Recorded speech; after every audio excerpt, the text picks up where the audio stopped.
Welcome to 100 Plus, an historical overview of the 100 most important people, places, and ideas of the last 2,000 years. This is a survey of the forces and factors that have shaped today's world, the Christian faith, and you. Make sure you click that subscribe button so you can stay updated with our most recent videos and updates. In today's podcast, Mike will be exploring the challenges the church has with power and looking at some of its internal efforts at reform, most notably the work of Pope Gregory VII and the Cluniac movement. Today I want to talk, mostly conceptually, about the challenges the church faces when it gains power, especially political power. So we've already noted that after Constantine became the emperor of Rome back in the early 4th century and issued the Edict of Milan, which made it no longer illegal to be a Christian, and then especially after Constantine started to identify himself as a Christian, that when it became okay, even fashionable to identify as a Christ follower, that the number of people who sort of came out of the woodwork went up. But many people felt that although the church gained a lot of numbers, the quality of being a Christian or the vibrancy of the church went down. In his book, How the West Won, Rodney Stark argues that Constantine's edict set up two different churches. From that point on, you had the church of power and the church of piety. I've also noted that after the collapse of the Roman Empire, the church, which at this point is starting to become larger and more institutional, the church ends up filling the void in the Roman Empire that was created by sort of the collapse of the state. And as it does so, it acquires more power. And then finally, I have also noted in previous episodes some of the ways various people tried to reform the church, or at the very least tried to create enclaves that were more spiritual and holy, most notably the monastic movement. Well, in today's episode, I want to reflect on all of these things a bit further because for a variety of reasons, some somewhat understandable, some absolutely inexcusable, corruption becomes more and more of a problem. There are times when you're reading church history that you're wondering, am I reading church history or is this some sort of case study in Machiavellian intrigue and a proof being offered of Lord Acton's dictum that power corrupts and absolute power corrupts absolutely. Protestants often make much of this corruption, suggesting that the Catholic Church goes off the rails very early, and it stays off until Luther comes along and then leads the church back to the wonderful and idyllic days of the early church. So there are some problems with this view, and those of us who are Protestant, as I am, need to be a little bit more humble in our discussions about these things. But as we get into the late 9th, the 10th century, the Roman Catholic Church gives a lot of ammunition to its critics. It does a lot of things wrong. There is infighting in the church. There's more than a bit of debauchery. The papacy is weak. It's being controlled often by the Roman aristocrats. Certain families are controlling the Pope and controlling who gets appointed Pope. And in some cases, perhaps the low point, I mean, there are other low points, but one of the low points is in 954 when this guy John XII becomes Pope. He's 17 years old. He's the illegitimate son of a previous Pope, and he's a bad guy. And among other things, he opens a brothel in the church so that he doesn't have to travel far to find women. So things will turn. There will be internal forces that are going to sort of start to marshal the church back in the direction that it needs to go. As is often the case, much depends upon who's in leadership. So today I want to talk about these problems, and I want to look at some of the efforts that are going to emerge to reform the church around this time. In particular, what's called the Cluniac revival in 910. There's a monastic movement that starts in Cluny, and that's going to be very significant. And then later there's another big thrust towards reform under Pope Gregory VII. And I want to do all this, as I said, a little bit conceptually, a little bit more from a pastor's perspective. So as you know, I think we need to look honestly at the history of the church, owning our mistakes, doing so because that's only right. We want to know what actually happened. Doing so because cover-ups are almost always worse. Well, they're horrible, and oftentimes they are worse than the mistakes. And we certainly have seen that in the 20th century in the Roman Catholic Church, also now in the U.S. Gymnastics Association. So, but I also think that there's an opportunity for us to look at these things honestly, because these problems are ongoing in our own lives and in our own churches, and we need to learn how to deal with them more appropriately. So, let me take a step back. One of the main reasons I've been giving these lectures is because more than a few people are unaware of how they're being shaped, of what's going on in the world, of how it is that those of us living in the 21st century are sort of joining the last few minutes of a conversation that's been going on for 3,000 years. It's as if, we're products of Western culture, and it's as if we've walked in on the last few minutes of a movie that's been playing for 2 hours, and we just don't understand anything that's gone on before us. So to understand our part in this, it's really incumbent upon us to back up and to understand better what went on yesterday. Many people do not. Many Christians, to my frustration, are almost proud of the fact that they know nothing or next to nothing about what happened between the Apostle Paul and Billy Graham.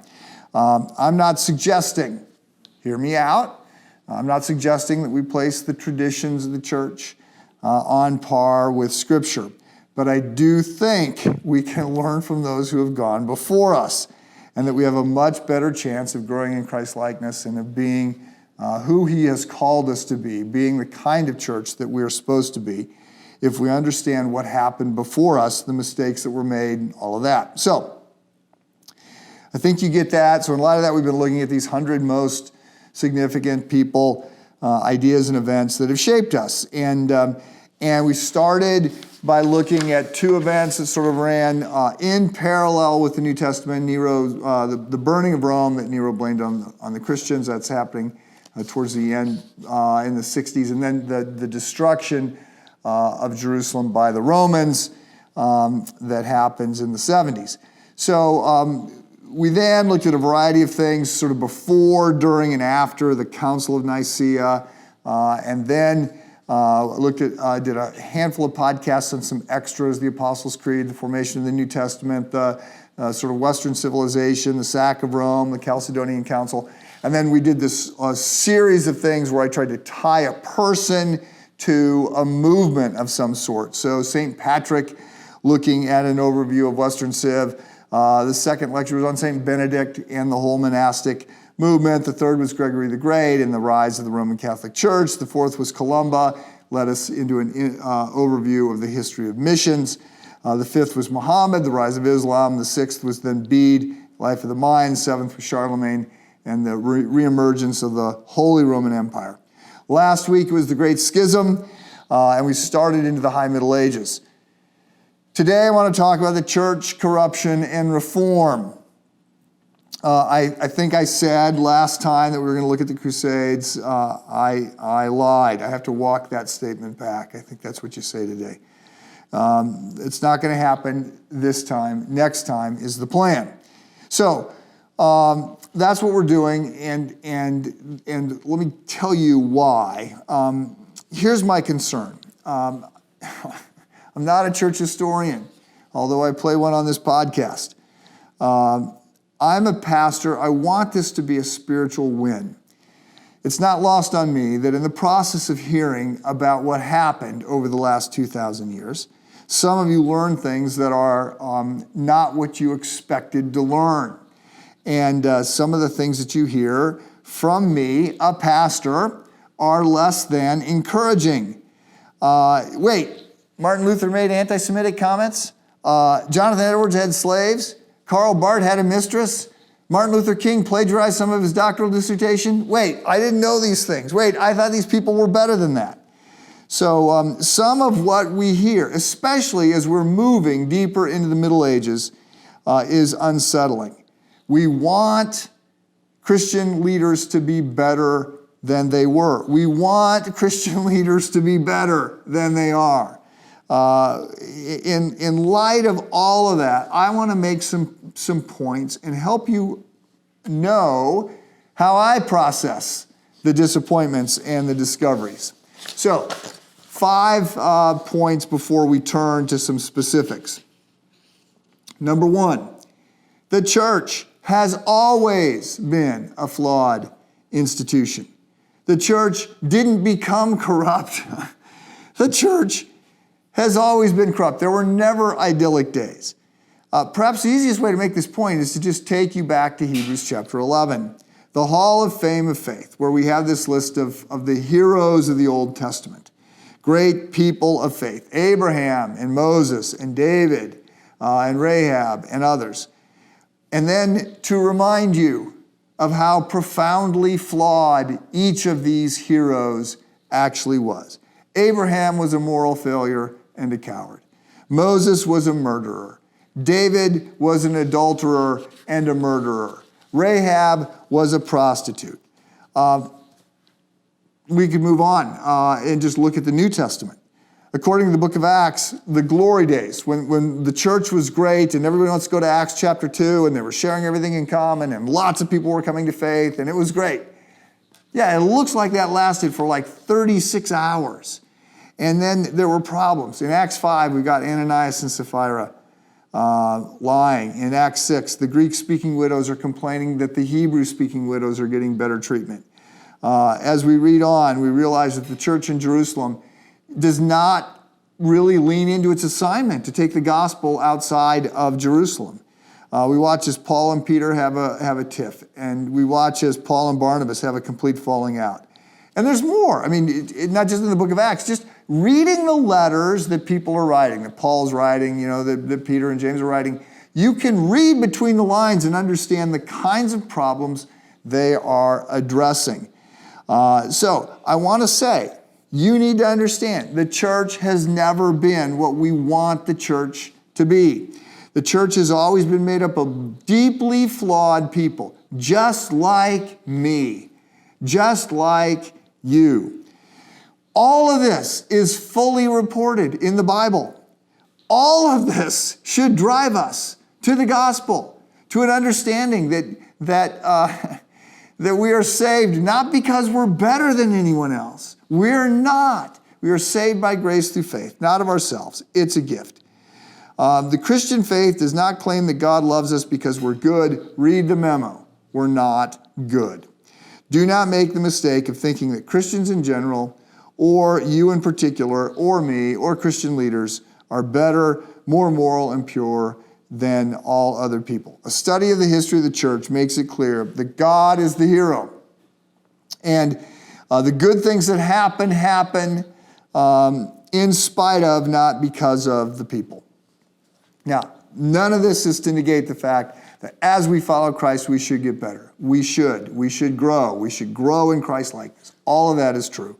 But point number 1, the church has always been flawed. We should not be surprised when we discover in later church history that it's still flawed. Point number 2, the fact that the church is flawed does not mean that it has not done good things. Some great things. It has. We will look at these as we go. The church is amazing. There is nothing else like it. This is a movement that Jesus Christ started, and it is going to inspire people to start education and healthcare and hospitals and orphanages and women's care shelters. It's going to inspire people to do lots of things to raise their game. The church is amazing in the sense that it's going to grow and it's going to last. Most organizations don't. I mean, if Jesus did nothing other than starting the church, that would make him one of the most amazing people on the planet. The church is now the oldest and the largest and the most geographically dispersed and the most ethnically diverse organization on the planet.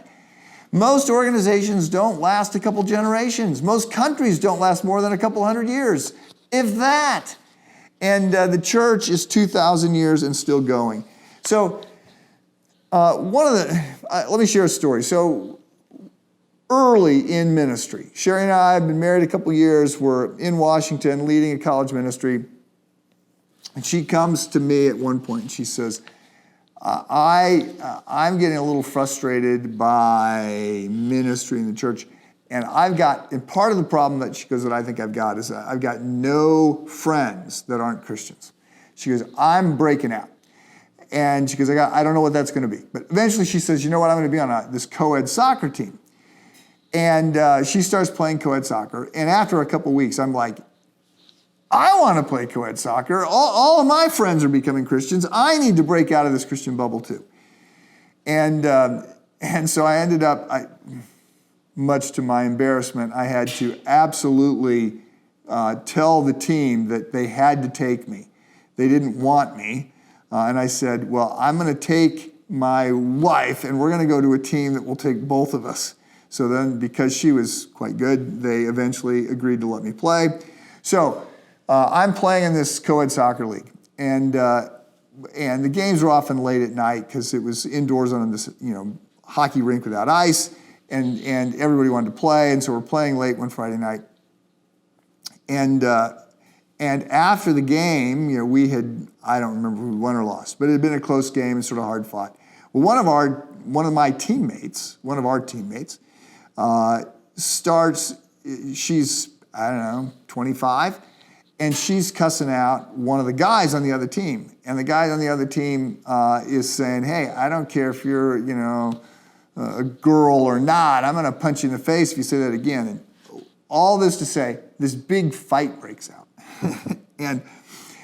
and at one point, I'm riding around on the back of this guy because he's on our team, and I'm trying to wrap him up. I'm trying to keep him from getting in a fight with this woman. And I'm laughing the whole time because I'm thinking, this is great. I mean, sometimes the only way you can stand the smell inside the church is to get outside the church and to realize that it's worse.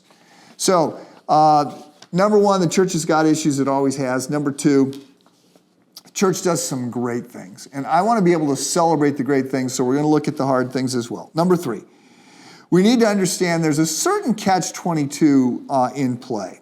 So this is not justification for some of the egregious ways the church has failed, but there are things worth noting. For starters, it's messy around power. Power is almost always impossible to touch without being corrupted by it, or at the very least compromised. This is the whole idea behind the ring in The Lord of the Rings, right? Everybody wants the ring, but it corrupts him, and it even corrupts Frodo. And he's got to sort of disavow the ring. You can't let anyone else have it because it corrupts them immediately.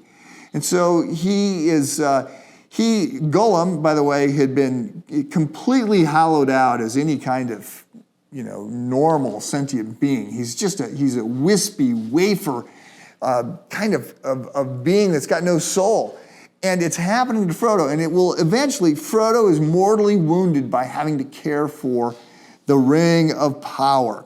So power corrupts, and the church seldom does well with power. Power and money, these things are not evil in and of themselves. The three big character assassins that go after most people and organizations, money, sex, and power, they're all good things God created, but they can easily corrupt, which leads to point 4. One of the main problems in the Middle Ages is that the church loses control of appointing leaders, and as a result, you end up with leaders of the church who are not thoughtful Christians, and in some cases make no pretense to being Christians. So one of the flashpoints that we come into as we move into in the Middle Ages is called lay investiture. And it was about who had the power to appoint bishops and abbots and occasionally the Pope.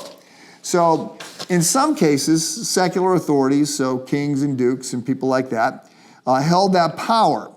And they would, in some cases, want to appoint strong secular leaders for good reasons. So they would maybe look at a monastery, or they would look at an area and think that that the clergy were doing a bad job of leading it, and that they needed some better, fiscal management or something like that. Or some of these monasteries were getting sacked over and over and over by the Vikings, and the monks were not putting up any kind of defense. And so they're like, you know what, I'm sick of these invading forces. I need somebody with some muscle. So sometimes for reasons that were ostensibly good, sometimes for reasons that are just purely political. They just, I'm going to appoint my brother-in-law because it'll make my sister happy, or I'm going to appoint my son to be in this position, or if I do this, then this person is going to owe me, whatever it is. And in some cases, the bishoprics are sold. This is called simony. After in the book of Acts, chapter 8, we've got Simon Magus who wants to buy the spiritual power that he sees. And so you've got people trying to buy. You don't have them just trying to buy. You have people buying bishoprics. And then they're going to be able to collect some part of the offerings in all of these churches. It's going to come back to them. So you've got problems when some of these people get into positions of leadership in the church and in the monasteries and in other things. Just bad things happen. It's corruption, and it becomes vile. So to be clear, sometimes you have good people in these positions, and they just make stupid mistakes. Or they are corrupted themselves. They start off good, but they become corrupted. It happens usually. The number of people who end well is frightfully small. So sometimes you've got people that intend well, but they make bad decisions, or they make sinful decisions. Other times you have people that have absolutely no pretense of doing anything other than what they want to do. And because the church is going to gain some power. So in the late 9th and 10th century, the church doesn't have a lot of power, but it's gaining power. The papacy doesn't have much power. But over time, as the church acquires more and more power, you have more and more people who want access to that power. And so the church gets in trouble. And sometimes what happens is a church, a movement of some sort is good, it's honest, and it creates a healthy culture, and it grows, and it prospers, and there's hard work, and there's thrift, and there's all these good things. So it acquires power that way. And because it's acquired power that way, it starts to attract people that just want access to that power. So for various reasons, the church will gain some power, and we're going to see this in capital letters as the church moves through the Middle Ages. So there will be, again, speaking as a Protestant, there'll be a big reset that's going to come with the Reformation. But there are some other efforts, internal efforts within the Catholic Church to try and reform some of what's going on. So one of them, worth noting, is called the Cluniac Reform, and it begins in 910. So as the 10th century is beginning, and some of the challenges I just rehearsed were spreading, there's a guy, Duke William I, who wants to create something that's healthy and is going to move in the right direction. And so he wants to get back to the Benedictine order, because a lot of these Benedictine monasteries had been good, and as a result of being good, they had grown, they had gained power, they had gained land, they had gained money, then they've been corrupted, they're lax, they're not what they had been. So this guy wants to get the monastery back in order. So he starts a monastery, and he makes it very clear in the charter that the abbot is going to be voted on by the monks, that there will be no lay investiture, that there will be no duke or no feudal lord that's going to appoint somebody to this position. And so he's going to set that up. He's also going to demand that these Cluniac monasteries are going to follow the rule of Benedict, And then he is also going to make some other things that have to be in place. They're going to enforce clerical celibacy, which many priests at this time are celibate, but it wasn't always the case. And starting with the Cluniac reform, it's going to be heresy for a priest to be married. And he's going to sort of famously issue this decree that says if anybody changes this charter in any way, right, may they be eaten by rats and swallowed by hell, and it's pretty colorful language. So the Cluniac monastery is going to grow. It's going to become very big. Hundreds of monasteries are going to follow this pattern, and there will be eventually over 1,000 monasteries and 10,000 monks that are going to sort of buy into this Cluniac reform movement. The second big reform effort comes under the leadership of a guy named Gregory VII. We don't know a lot about his early days. He's going to be pope from 1073 to 1085. His name initially was Hildebrand. He was born in Tuscany. And he spent his early years in Rome, where he received a lot of education, and first comes in contact with the papal court. So one of the things that's going to make him interesting is that he's going to spend a lot of time around the papacy. So when he initially comes in contact with the papal court, it's pretty corrupt. And then later on, he's going to be associated with one of the more vigorous reform movements, a reforming group out of Lorraine. And he's going to become a monk at this point. We don't think, some have said that it was through the Cluny efforts, but we don't think so. In 1049, he is going to be back in Rome, and he is going to be appointed by Pope Leo IX to various positions. And he's going to serve in these positions for 24 years. He's going to serve for 4 different popes. And during this time, he's going to be involved in efforts of reform, in efforts to get the appointing of bishops out of the hands of kings and dukes. He's going to become a preeminent papal advisor. And so in 1073, when Pope Alexander II dies, it's going to be by virtual fiat that everybody is going to point to Hildebrand to be, including the people. The people are going to rise up and say, he's got to be the Pope.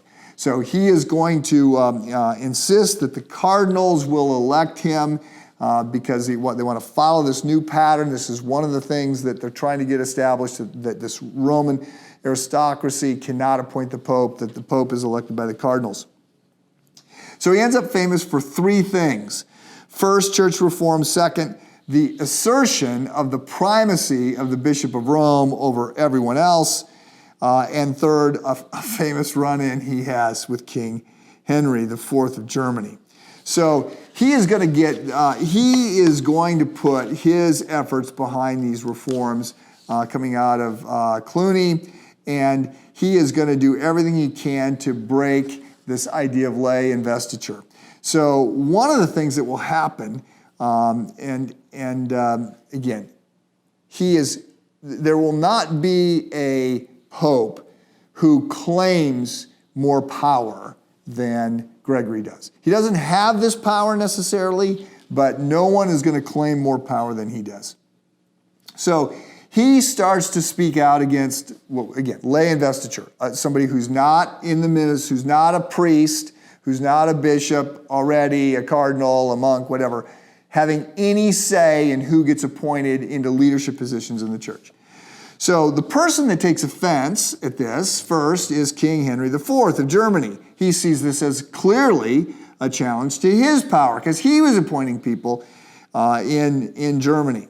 So he fires off a nasty note. So first the Pope fires off this nasty letter to King Henry saying, you got to stop this. King Henry responds by saying that he's not going to stop it, and that Gregory isn't really the Pope, he's just a fake Pope.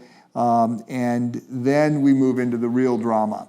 So what's going to happen next is that when King Henry fires back and says that Pope Gregory is not the real Pope, Gregory is going to excommunicate him, which at the time is sort of equivalent of saying, you are damned to hell because I have the keys to heaven. I am in the seat of Peter, and what I say goes, and you are running the risk of eternal punishment. And so whether that's what scares Henry or not, it scares all of the people that are in the church leadership in Germany. And he loses, so they side with the Pope, not with the king. So he realizes he's losing all of his political power. So he very famously makes this pilgrimage. He finds out that Pope Gregory is holed up in this castle in Canossa. And so he makes this pilgrimage through the Alps, supposedly barefoot in the snow, crawling on his hands and feet, and he goes to this castle in Canossa. He knows that if he can get an audience with the Pope, that the Pope is virtually honor-bound by being the Pope to accept his request for forgiveness. So he gets to this castle. He walks to Canossa, and for 3 days, supposedly, he stands outside the castle calling for, barefoot, again, in the snow, calling for the Pope. And the Pope ignores him. The Pope believes, and historians generally assume that this is true, that the king is not repentant at all. He doesn't buy into what's happening. He needs the endorsement of the Pope. He needs to get back in the good graces of the Pope in order to reclaim the position that he has as king, and he eventually wants to be emperor. And so after 3 days, there is this moment where the Pope grants an audience to King Henry, and Henry will be, forgiven and restored, and he will regain his power. But he's been humiliated, and there's sort of this change. It used to be, that the kings said, yes, there's in my kingdom there is a church. I am over the church. The church has got its function. The Pope and the church said there's these two kingdoms, and ultimately the church is over all the earthly kingdoms that are temporal. The church is eternal. So at this moment, what you've got with Gregory is Gregory has been saying, I'm here and the Pope is here, but he's sort of got to make this shift and acknowledge the growing political power of the Pope. Well, that's enough for this episode, number 23. In number 24, we are going to move into a discussion about the Crusades, which are bad, but I suspect not as bad as you think. I mean, I expect you think they're horrific, and they're really, really bad, but they're perhaps different than what you have heard. And we'll look at the backdrop and how this happens. Now, between now and then, let me say this. I think we can be encouraged when we start to see all the good things that the church does, when we realize it's made up of broken, sinful people like you and me. I want us also to be sobered when we realize how challenging it is to have power. You have power, I have power. May we use that power well. May we steward that power in ways that is loving and gracious and cares for other people. And may the church be increasingly the kind of bride of Christ that we have been called to be. Next time, episode number 24, we'll look at the Crusades.